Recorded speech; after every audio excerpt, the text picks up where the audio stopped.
But let's look forward to next year and beyond. What's your biggest cause for concern? I'm going to ask that to Simon. I think in the short term, the macroeconomic outlook and the how bad the downturn is and the recession, it's quite hard to know at this stage how difficult that's going to be. I think longer term, the big trend that we have to deal with is deglobalization, where for 20 or 30 years, companies have pushed manufacturing to cheaper parts of the world and become more efficient. And I think companies are putting manufacturing back closer to the end markets, in some cases duplicating manufacturing, building up inventories and stock controls, and that's going to make companies less efficient, and that could cause problems in terms of profitability, margins, and return on capital. So I think that's a longer term trend that's going to be quite challenging for a number of businesses, but in the short term, it's all about the economic outlook, really. Absolutely, isn't it, Jess? Gary, how about you? What's your biggest cause for concern going forward?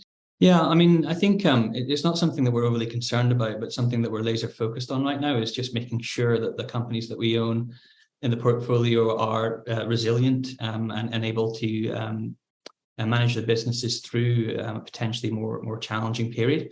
And it's also important to us that companies get the balance right between, making sure that their cost bases are appropriately sized to give them that flexibility to manage through this period, making sure that the balance sheets are strong enough, but not going so far with those cost cuts that they impair the long-term opportunities, which is why we own these businesses in the first place.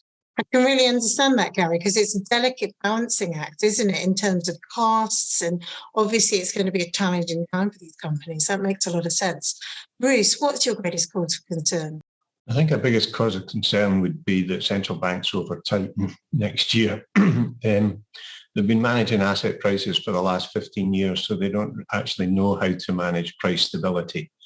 And if they're watching the unemployment rate as a key indicator as to how much they've tightened or not, that might be a lagging indicator that doesn't come through for a year or two. So the danger is that they tighten too much.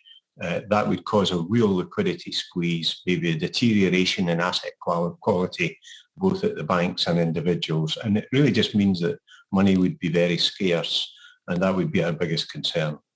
I can really understand that, Bruce, definitely.